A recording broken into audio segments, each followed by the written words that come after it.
Obviously, after what happened to us at Callahan Hall, we had to readjust our season, and the 2 days after that game at Callahan Hall were not a lot of fun to be around here. But we had about seemed like a 10-hour film session, and John Dorr. Oh, no. You know John? No, tell him. Don't tell me anything, okay.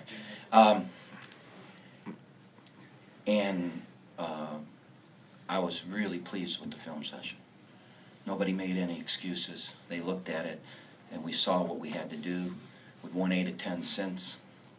I thought today we played really well in a rivalry game like that. Detroit did what I expected us to do in the second half. When we were at Detroit, they didn't quit. They battled. They came back, made it a game. And I guess what I would like to say now is you can probably just color me 50 Shades of Happy right now. Greg, talking about the game that had, you guys have a rivalry game like this and you lose and it's very painful. You were very upset. Everybody was upset.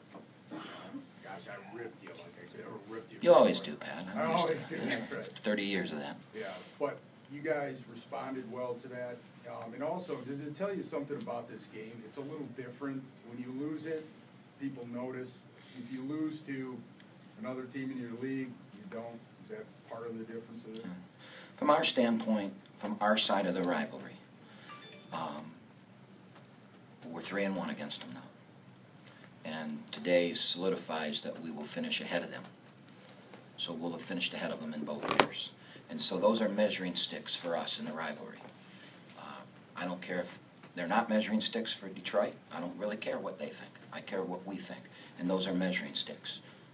We're 3-1 against them. We're going to finish ahead of them both years in the league. Now here, if things continue down the path they are, we're going to be 4th and they're going to be 5th. 4 and 5 play in the tournament. So we may get another wonderful game. What about when this rivalry came about? I think this was the type of day that you thought about a lot, where it would be full and. Well, every media person in here heard me for 10 years bitch and complain, beg to play, say things I probably shouldn't have said, but I'm good at that. Tear into them, call them out, do everything. But behind the scenes, we were saying, we'll put all the games on TV. We'll pay for them to be on TV if you'll play us. We'll do this. We'll do that. This could be as great a rivalry as Michigan and Michigan State. You know, for 1 day or 2 days a year, this could be. Back then it was 1 day a year because we weren't going to play twice. I think it's turned out to that. And you know what? You can say no to that, but they had 7,000 at their place and 6,500 at their place. Show me in the last 15 years when they did that. We have played them twice here, and we've set attendance records both games. When did we do that? 2000, I think we broke the 2003 or 4 attendance record when Missouri came in here number 3 in the country. When Michigan State came in here, when Michigan came in here. That's when we had 4,000 people. And we beat those crowds both games. So you can say this, you can say that, you don't want it if you don't, but it is what it is. And it's the most important game we play. Kahlil, talk about your final 2 minutes when the game was on the line. You had a 3-point play, made a jump shot, 2 free throws. Your resolve seems like it was greater than anybody else's today. Well, I'm the leader of this team, so I feel like I had to take over. I couldn't shy away from the spotlight. I had to step into the spotlight and take what was ours. I just did whatever it took to get the W, and that was the most important thing. You played with a lot of emotion, it seemed, after you made some of those plays. You're very animated in your actions afterwards. I mean, does that kind of play into what Coach Kampe was talking about, the rivalry in this game meaning that much more? Yes, it does. I'm emotional every game, you get an and one big play. You got to show. You can't just sit back and act like nothing's happening. But, yeah, I had a lot of emotion coming to this game because I played terrible at their place earlier in the year, so I had to make sure we got the W today. How was it dealing with Coach Kampe the 2 days after you got beat down by UD? That's what happens, I mean, how was he? How mean was he? I wouldn't say he was mean, but he was. It wasn't fun. Right. It wasn't fun. I didn't like it. I try to stay away from as much as possible.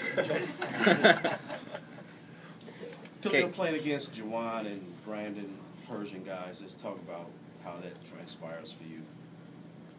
I don't really get into individual battles like that, but, you know, Juwan's my former teammate, and Brandon's my cousin. You know, I just wanted to get the win. That's basically what I was trying to do out there the whole game. You know, I didn't want to talk back to them because they was talking to me. I just wanted to get the W. What did you think when you had 2 fouls after 1 minute? You only ended up with 3. What was your mindset after picking up 2 early fouls? Stay out the way. Don't get no more fouls. Be smart and play your game. You created plenty of your own luck today, but you had a couple that felt real nice for you. 5 or 6 fun. What's that feel like? Just everything going for you at some point. I felt like I was shooting into the ocean. That's what it felt like. Everything I shot was going in. But I prepared myself for that, you know, in pregame warm-ups, even in the shoot-around, you know. Those kind of shots I take. I practice those shots when I'm by myself or if I'm working out with DB or somebody. Coach, can you talk about McHugh making that play? He missed the free throw and he gets his own rebound. This is what I told them with about 7, 8 minutes to go when things were going bad. I said that yes, we have to play smart, and yes, we have to play hard, and we have to match them with that. But the key to this game is going to be what team plays with discipline. Did I say that? Yes. And we really harped on the discipline of doing things right the last 6 minutes of the game. They missed a free throw line checkout. Tommy took advantage of it. At the other end, we couldn't miss a hedge on a screen or they come together. Whatever assignments that they had, the team that did their assignments correctly were going to win the game. And I felt that it would come down to the most disciplined team would win. I don't know if that's the case or not, but in our circle, we believe that. Do we have any more questions for the players before we let them go? Corey, if this ends up being your last game against Detroit, to be able to come into the Horizon League and take 3 out of 4 against them, how's that feel? Yeah, it's a good feeling. Last year we swept them, and this year we split with them. But for my time here, if it's the last time we play them, I know that I won on top. Being 3-1 on them, so that's big for me personally, and it's good for the university. Any more questions for the players? Okay. Do you have any more questions for Coach Kampe? I just wonder, what was going through your mind when he picked up 2 fouls after a minute left? Were you thinking about taking him out for a while? Or? No. You saw what happened when I took him out in the, we had it was like a 16-point lead and went right back to 10. At Detroit, the game was a 1-point game when he got his 3rd foul with 5 minutes to go in the first half, and it went to 13. We just can't play without him. And so, I called him over. We've been there before. He's all year, he's gotten himself in positions, and I just told him.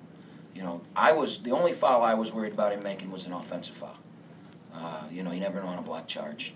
But he's smart enough, he's been there. His 2nd foul was a stupid play, but the emotion of the game. His first foul, Corey screwed up on the play, and Kay sent a message, nobody's going to get an easy layup against us. And I wanted that foul. 2nd foul I didn't want. He's a smart kid, he's played a lot of games, he knows we have to have him on the floor. He's obviously having a special season, but it seemed like he picked it up an extra notch today. Just kind of talk about the intensity he was playing with. Well, I'd like to take all the credit in the world for it. Our coaching staff would love to do that, but players make plays. And in these kind of games, players make plays. And that's a saying we have on the wall, and that is the saying. Players make plays. You want to beat Detroit, you got to make plays. And he did. Greg, the first time you played him, they took Petros out of the game, and they took Felder out of the game. Then you had to rely on some other guys. There was a guy, Nick Daniels, today. There was a point in that game where he played. Well, Nick, you got to remember this. Nick broke his foot, and he missed. He was in a boot for 8 weeks. He got back in the middle, I think, right at the end of December, and he was just coming into his own. And he's a freshman, and this is home. That was the road. And basically what happened in the Detroit game, they dared us to shoot, and we couldn't make shots. Dante was 1 for 13 or whatever. And, I didn't think they were going to do that tonight in our building. But he was 1 for 12 today, and he played well defensively. He was 1 for 12 again? Yeah, so he was 2 for 25 against him, but he did a good job defensively on Well, Howard. I mean, we're I mean, it was more of a team Right. thing today. I We're guess. promoting him for the Defense Player of the Year. You haven't seen us a lot, but he's done that to every great player in this league. Hold Jawan under 10. I just noticed Jawan had under 10, and seemed like he scored every possession in the last 2 minutes, so must not have had anything till then. But Dante's an unbelievable defensive player, and we don't care about his offensive stats when he's putting all that effort into the defensive end. How tough was that when you lost by 20, you got beat bad? How tough was that for you to take? Well, Jim, if you lose by 1 or you lose by 30, it's a loss, and you got to move on. Did I want to win by 21 today? Yes. There's no question I wanted to win by 21. But a loss is a loss, and when you lose to Detroit, it's triple for me. And like they said, it wasn't a lot of fun around here. Coach Juwan said everything boiled down to him, and he wasn't willing to give Dante any credit. How much of the pie you think was split which way or another? He was 3 for 11. First of all, we held him to 11 shots. That's probably low for him. I don't know. If that's what Juwan feels, that's what, that must be what it was. We'll get to play again maybe, so we'll see what happens. Juwan had 7 in the first game. A couple games ago, when So he has 16 in 2 games. He's averaging 8 points a game against Dante Williams. Trey Lewis is averaging 2.5 points a game against Dante Williams. Trey Lewis is averaging 21 points a game against the rest of the league. Alex Peters is averaging 7 points a game against Dante Williams. It isn't just Juwan Howard. It's everybody in this league. you guys let Paris kind of shoot some of those open ones. What did you think? That changed the game.